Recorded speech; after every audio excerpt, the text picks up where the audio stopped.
waa asalaamaaleykum xam nga tey boo xoolee ñëwaat naa ci antenne bi jëlaat firi gént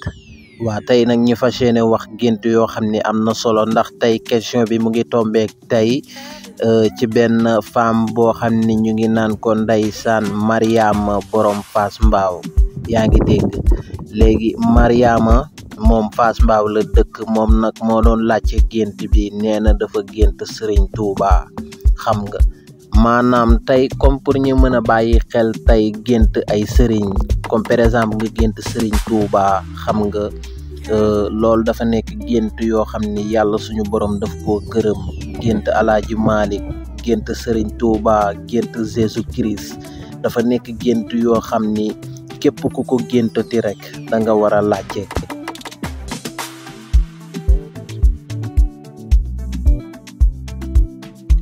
gént yooyu lu muy doon ci gént yoo xam ni bu fekkee da nga gént Serigne Touba mun na digneel ni ci lu mel ni comme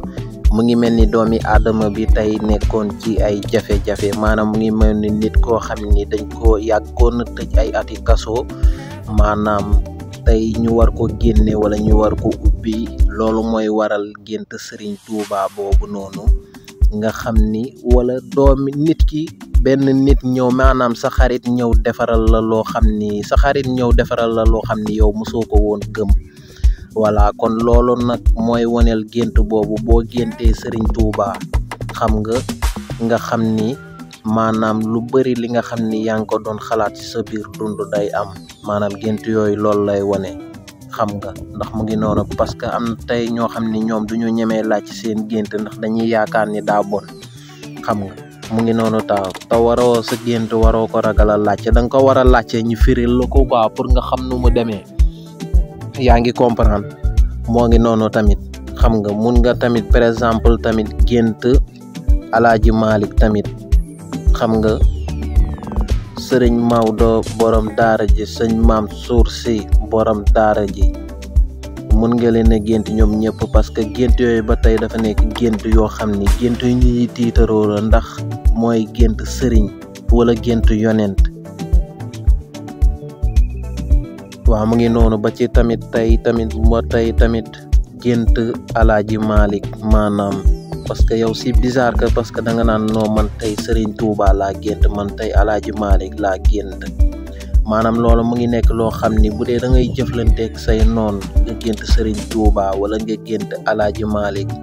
nga bañ a tiit nga bañ a ragal nga xam ni yàgg-yàgg di nga génn ci jafe-jafe boobu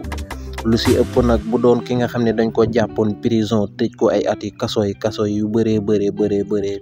jour dina ñëw yàlla defar ko xéewal mu war a wàccoog mbir moomu noonu mooy waral gént Serigne Touba bi wala gént Alaaji Malick bi sa xarit dina ñëw defaral la loo xam ne nii mosoo ko woon yaakaar ci sa biir dund wala mosoo woon foog ni sa xarit dina la ko defaral kon mu ngi noonu képp koo xam ni kon gént nga sëñ Maodo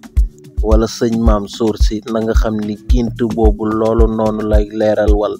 mu ngi noonu xam naa ne nag BM quoi xam nga ñu bàyyi xel suuti nag mu ngi noonu tamit Mariama moo doon laajte gént moo géntoon sëñ Touba quoi moom Fass Mbao la dëkk xam nga solo lool na tamit quoi yéen tamit ngeen def comme Mariama nu mu def ngeen dugg xam nga ngeen xool commentaire yi fu mu nekk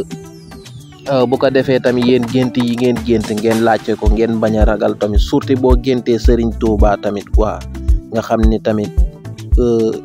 maanaam yokkute avancement bu kawee la gént yooyu noonu mu nekk gént yoo xam ni jafe na nit di ko gént nga gént Jésus Christ wala nga gént Serigne Touba wala nga gént sëñ Maam Suur Si maanaam sëriñ yi quoi dafa jafe lool nga gis ku ko gént moo tax nag dee leen ko laaj yaa ngi comprendre mais fekkee nag amoo fenn foo xam ni war nga dem laajtee ji ko da ngay dugg léegi si firi gént si boîte boo duggee si commentaire yi xam nga gis numéro bi foofu bu dee numéro WhatsApp bi nag mooy dox quoi yaa ngi comprendre wala Facebook voilà mu ngi noonu nag mais nag voilà tamit bu fekkee tamit mën nga suivre vidéo bi tamit mën nga dem YouTube yaa ngi comprendre boo demee YouTube rek boo defee firi gént lii ngay gis ci écran bi nii day daal di ñëw mu ngi noonu xam naa dinaa si ñëwaat nag beneen numéro nag boo géntee Serigne Touba da nga koo war a laajte waaw da nga koo war a laajte ñu wax la ko lan la ñu wax la ko leeral wala quoi lan moo lu muy wane quoi nga laajte xam nga ki xam gént nag ngay laaj yaa ngi comprendre. waaw mun ngeen a dugg YouTube ngeen seetaan ko fa tamit quoi voilà jërë ngeen jëf.